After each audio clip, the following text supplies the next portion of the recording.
ये है एक छोटा सा गांव रामनगर और इस गांव के लोग बहुत ही मिलनसार एवं अच्छे स्वभाव के थे। लेकिन पिछले कुछ सालों से इस गांव पर एक भारी संकट आया हुआ था, जो था गांव के बाहरी इलाके में एक तालाब, जिस पर अक्सर अजीब अजीब घटनाएं घटती रहती थीं।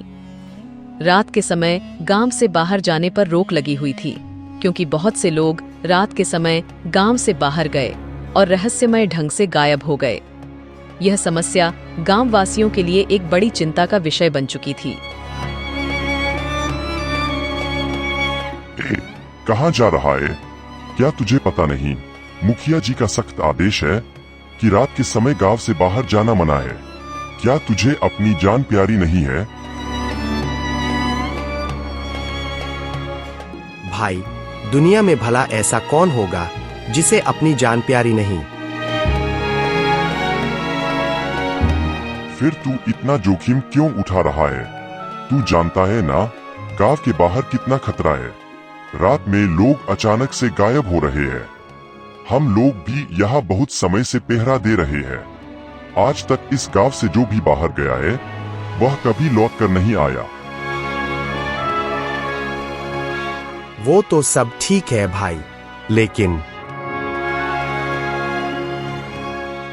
क्या? अरे भाई, दरअसल वह मेरी बकरी सुबह चरने गई थी, लेकिन वह अभी तक लौटकर नहीं आई, इसीलिए उसे लेने जा रहा हूँ। वह यहीं कहीं रास्ता भटक गई है। मैं बस यूं गया और यूं आया। चल, अब बहुत हुआ तेरा नाटक। अब यहाँ से जाता है या नहीं, वरना मार मार के तेरा वह हाल करेंगे कि फिर तू दोबारा ठीक से चल नहीं पाएगा। अरे क्या करूं? ये लोग तो मुझे जाने ही नहीं दे रहे। हाँ, एक काम करता हूँ, मैं पीछे के रास्ते से गांव के बाहर चला जाता हूँ। थोड़ा सा ज्यादा ही चक्कर तो लगाना पड़ेगा, कम से कम मेरी बकरी तो मुझे मिल जाएगी। क्या सोच रहा है? तुझे समझ नहीं आ रहा क्या? अरे ठीक है भाई, ठीक है, जाता हूँ। इतना नाराज क्यों होते हो? बकरी का क्या है, वह तो कल भी आ जाएगी।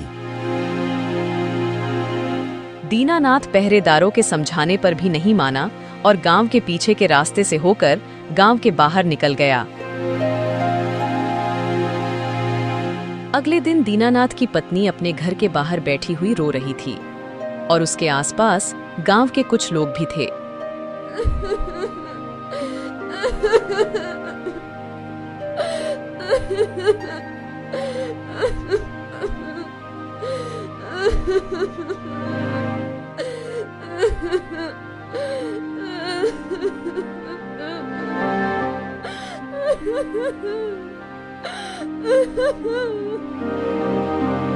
क्या हुआ सरपंच जी? ये मीनाक्षी भाभी इतना रो क्यों रही है? सब कुशल मंगल तो है?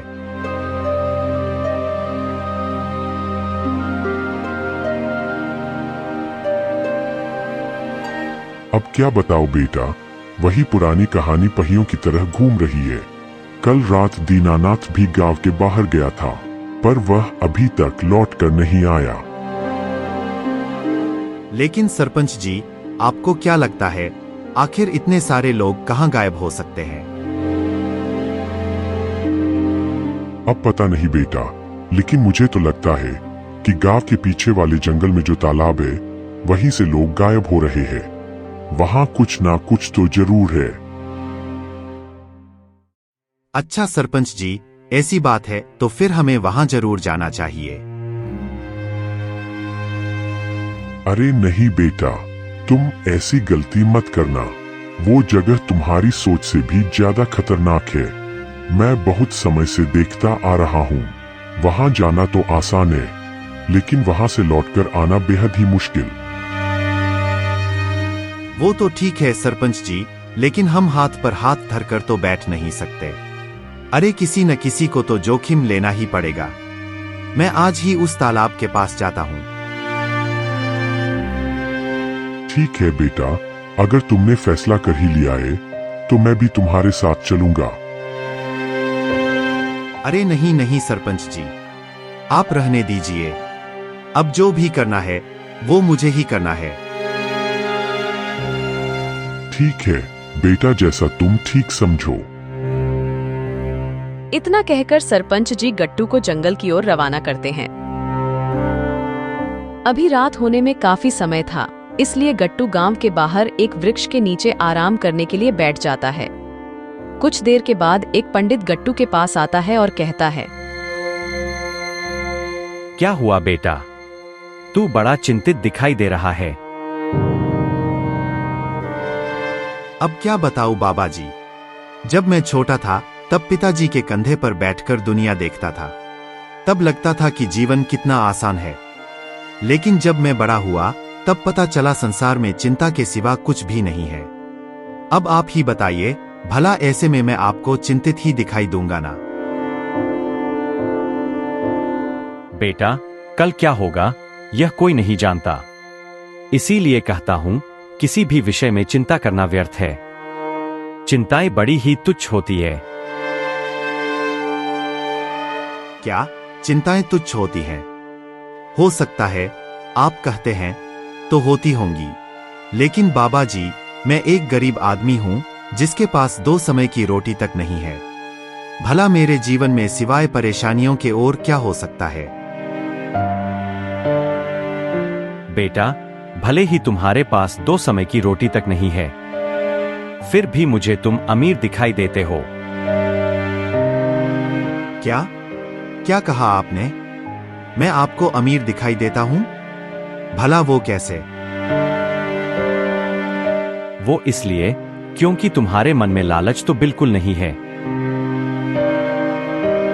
अच्छा, मतलब मैं लालची नहीं हूं, इसका मतलब मैं अमीर हूं। यह भी ठीक कहा बाबा आपने। लेकिन मेरी परेशानी यह है कि मैं अकेला पड़ चुका हूं, कोई भी मेरा साथी नहीं है। क्या बेटा, मुझे तो तुम अकेले नहीं दिखते।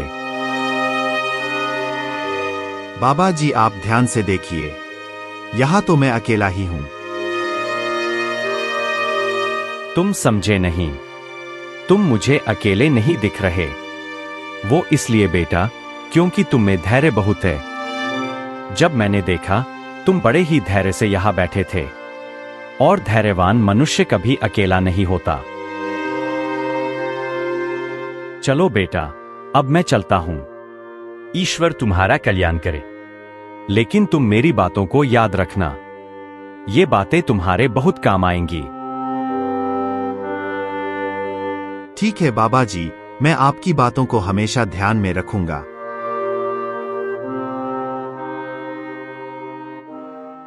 इतना कहकर गट्टू पंडित जी से विदा लेता है तथा जंगल की ओर चल देता है। मुझे कुछ ना कुछ तो जरूर करना होगा। मैं भी तो देखूं आखिर वह तालाब वाला राक्षस चाहता क्या है। कुछ ही समय में रात हो जाती है और गट्टू उस तालाब के पास पहुंच जाता है। तालाब के पास पहुंचते ही गट्टू को एक रहस्यमयी आवाज सुनाई देती है। क्या बात है, आजकल तो गांव वाले मुझ पर ज्यादा ही मेहरबान हो रहे हैं।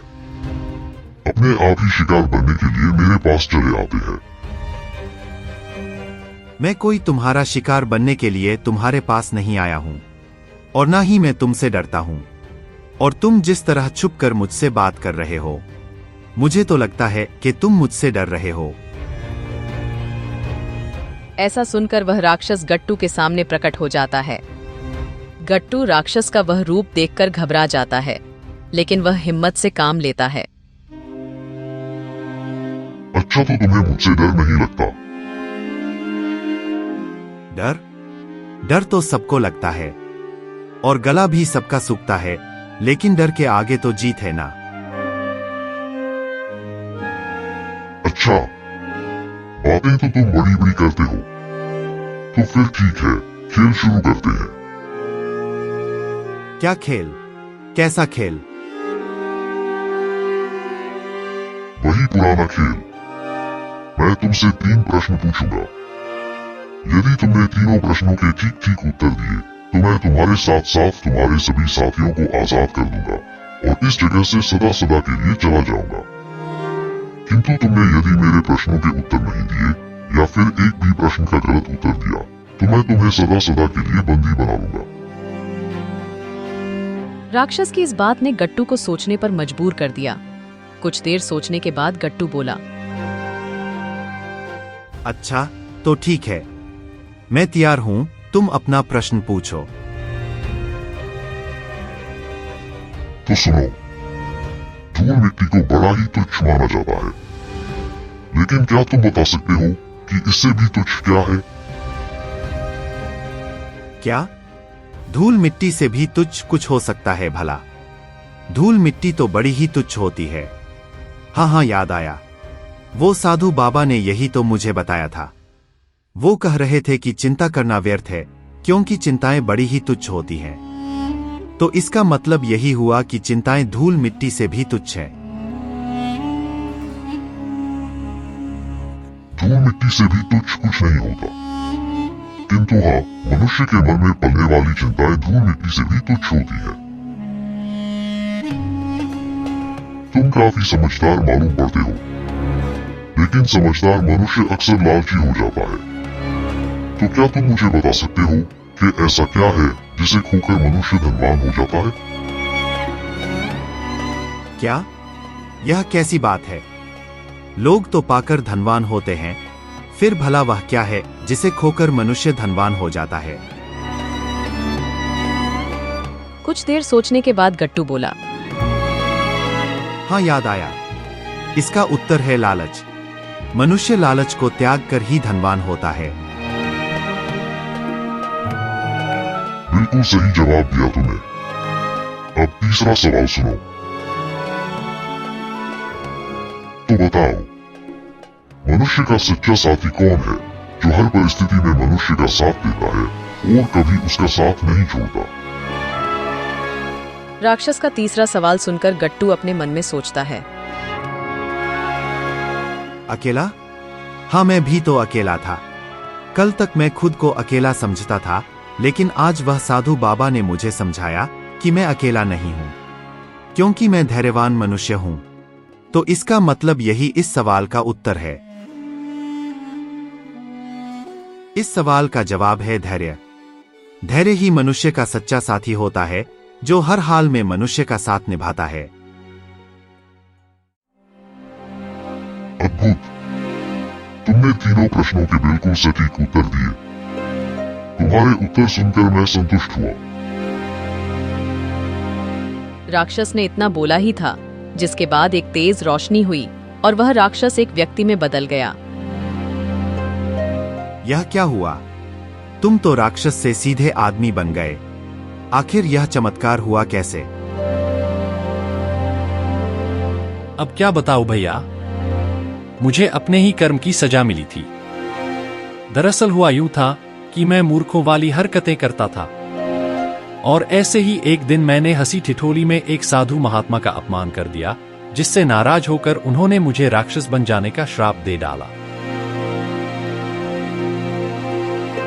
लेकिन जब मैंने हाथ जोड़कर उनसे क्षमा मांगी, तो उन्होंने बताया कि जब कोई तुम्हारे इन 3 प्रश्नों के उत्तर दे देगा, तो उस दिन तुम इस श्राप से मुक्ति पालोगे, और तुम्हारे साथ साथ उन लोगों को भी मुक्ति मिल जाएगी जिनको अब तक मैंने पानी के अंदर बंदी बनाकर रखा था। और देखो, आज तुमने मुझे मुक्त कर दिया। अच्छा, तो भाई इसका मतलब तो यही हुआ कि आज सुबह मैं जिन साधु बाबा से मिला था, वह कोई और नहीं बल्कि वही महात्मा थे जिन्होंने तुम्हें श्राप दिया था। हाँ गट्टू भाई, वो वही महात्मा थे। कहते हैं वह कई सदियों से हम रामनगर वासियों का अपने ज्ञान से मार्गदर्शन करते आ रहे हैं। और इस प्रकार गट्टू ने अपनी सूझबूझ से अपने साथियों को अज्ञानता के अंधकार से मुक्त करवाया, और तब से रामनगर गांव सदा सदा के लिए अंधकार रूपी राक्षस से मुक्त हो गया। वहां रहने वाले सभी मनुष्य खुशी खुशी अपना जीवन जीने लगे।